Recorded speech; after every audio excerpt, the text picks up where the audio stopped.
So I'm very delighted and honored to invite to join me His Eminence Riyad Al Murbarak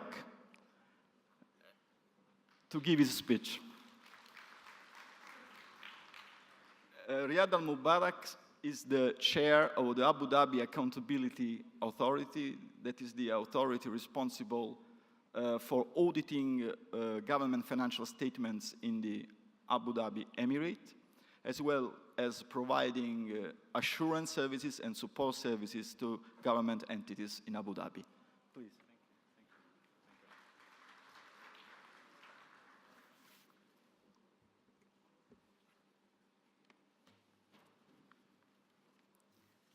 Assalamu alaikum, buongiorno, good morning, ladies and gentlemen.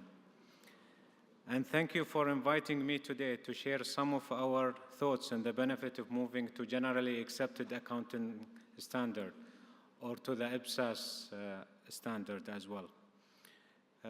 Also, we will share with you today some of the challenges that we face in Abu Dhabi when we do the transition from the cash-based to accrual accounting.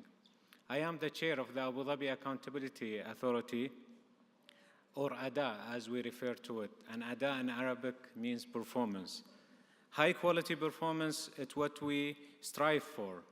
But what if we don't and cannot measure performance, then how we will know we have high performance? We in Abu Dhabi and the United Arab Emirates can relate to the theme chosen for the Congress, learning from the past, building the future.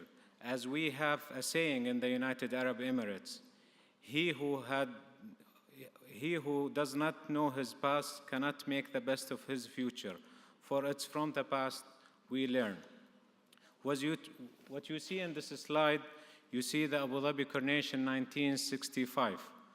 Rome has many beautiful buildings, as you know. We don't have so many old buildings, but we have some, and this is one of them, as you see in the center. It's called Qasr al-Husn, or in English, the White Fort, built on the Corniche following the discovery of water in Abu Dhabi Island, and where the ruling family lived for nearly 250 years. Then as now, government was taking a key interest in providing work for its people. And of course, government accounting was very easy then.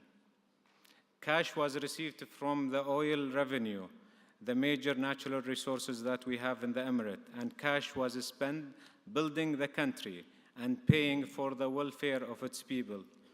Today, though, the Corniche looks very different.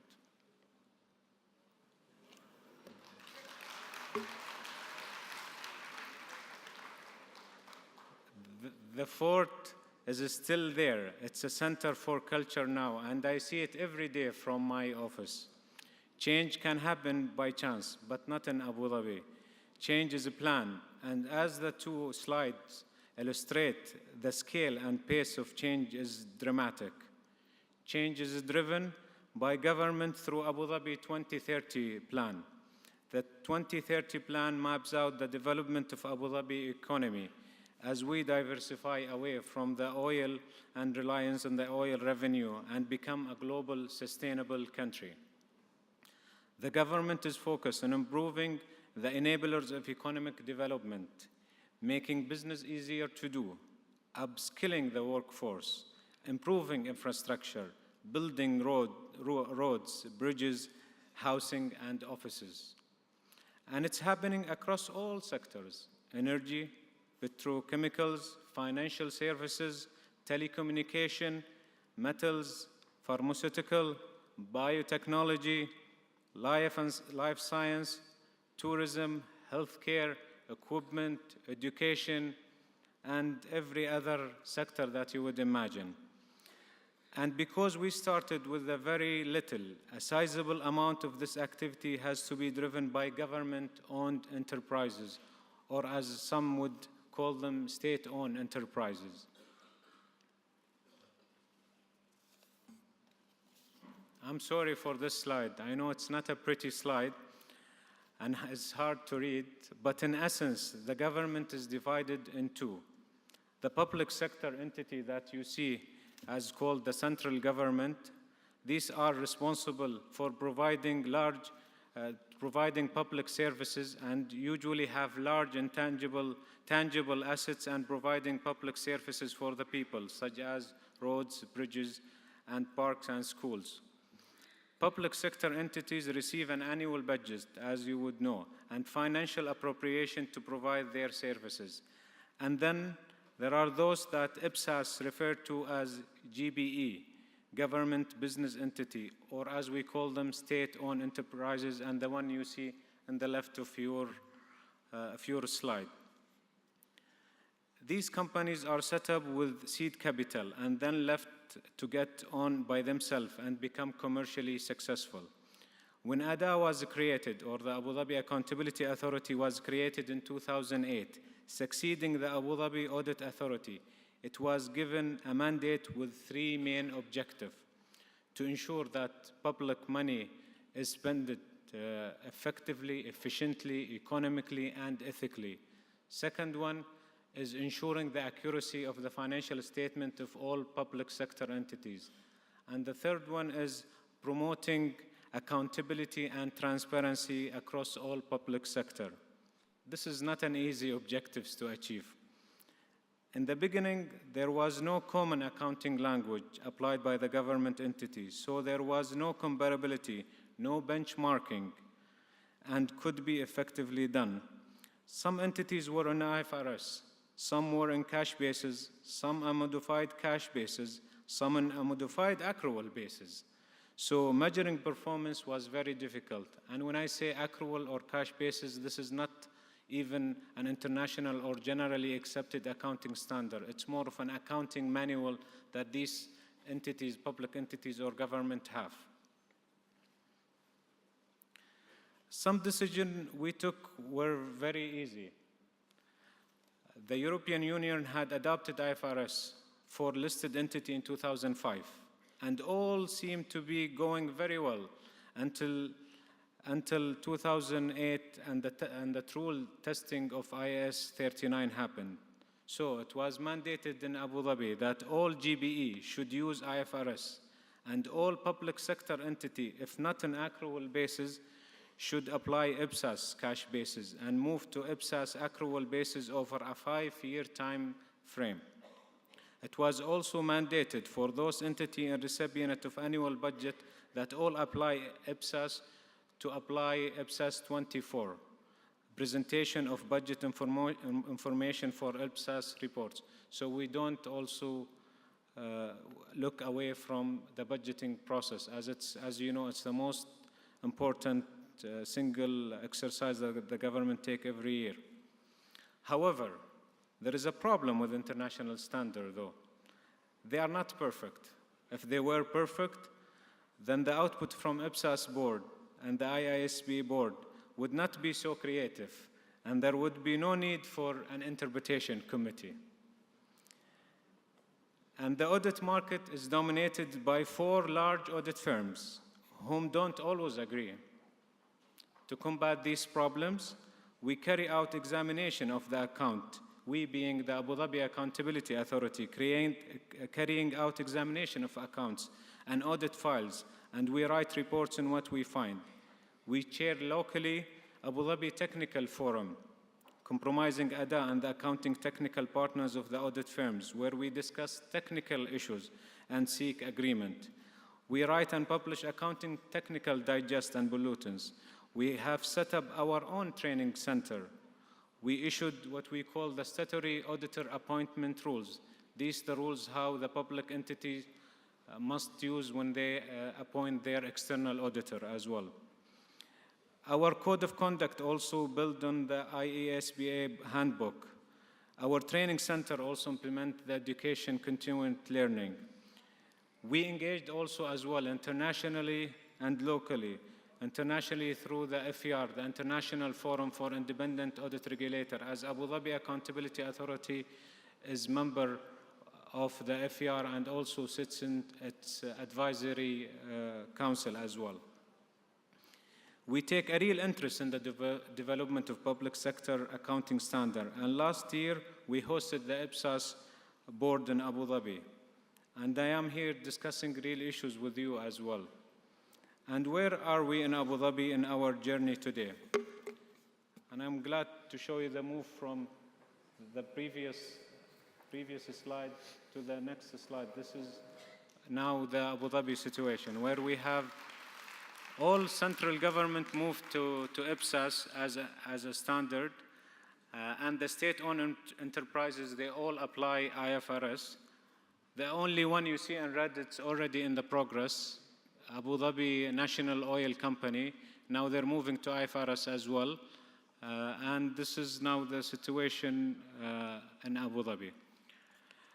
We are all getting there now. All entities are now applying the IPSAS, as I mentioned. The government consolidated financial statement is still in cash. And even though this is, as I was talking with my colleague, wasn't intentional, but we are keeping it, it seems, this way, that it will be an IPSAS cash, but we're all government entities as accrual. But with this also, we created a public debt management office, and we created also a state-owned enterprises office to oversee the government-owned enterprises, state-owned enterprises. It hasn't been an easy journey, as you would expect, but I think the communication was one of the most important elements of this discussion, and also attaching the whole government, the whole stakeholder, to a bigger cause than just mere accounting. That was, I think, the main successful. The government came up with the 2030 policy agenda, would help to attach everyone to a bigger cause. So this is not only about numbers and about accounting. This is about the well-being of a human. This is about the development of economy. This is about the development of social life rather than accounting or number exercise. And you might wondering why I'm showing you this picture. This is not a 2030, basically. This is today.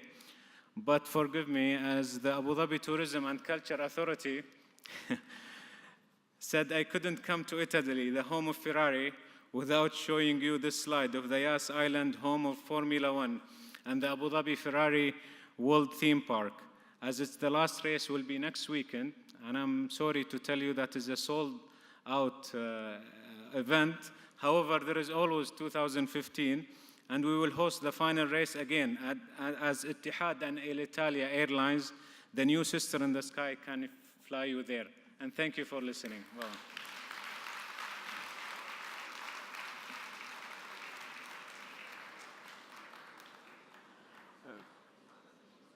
Thank you, Mr. Al Murbarak, for such an informative and insightful presentation. And if I may add, thank you for taking me back to the Abu Dhabi Corniche.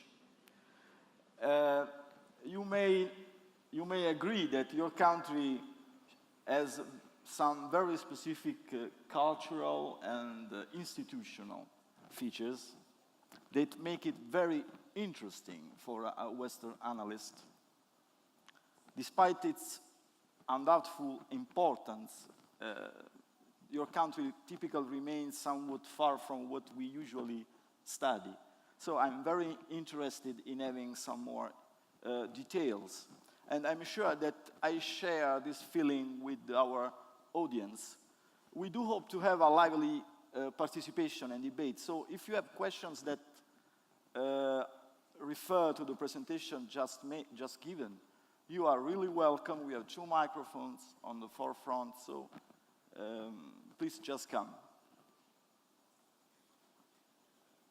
I've got a couple of questions, if I can. In my understanding, there is one question, so please.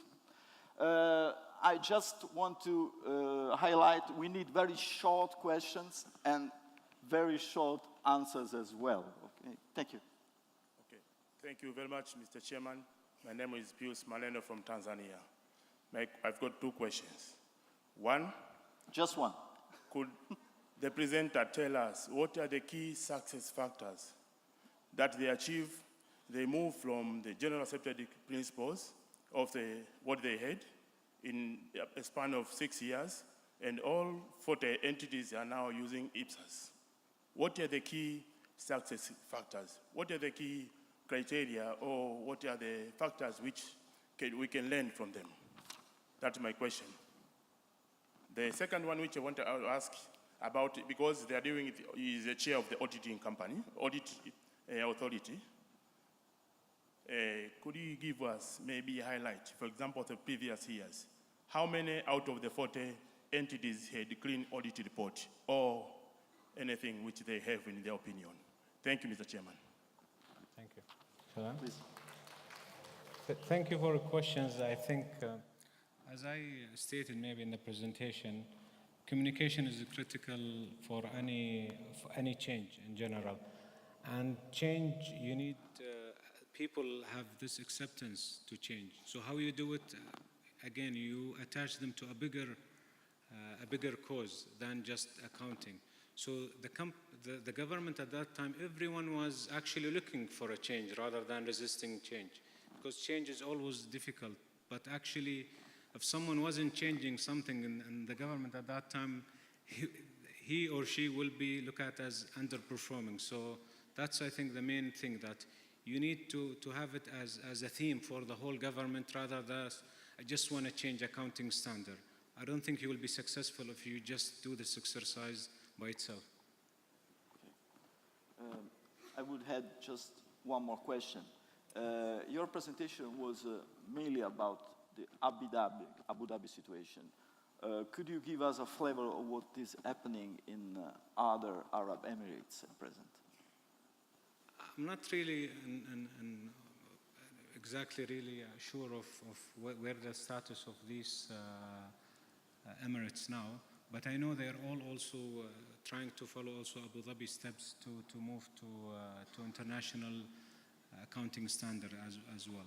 So this is, to my knowledge, what is the case now. They're all moving to do so, as we have also the federal government as well accounts. Okay. Thank you so much. If there are no more questions,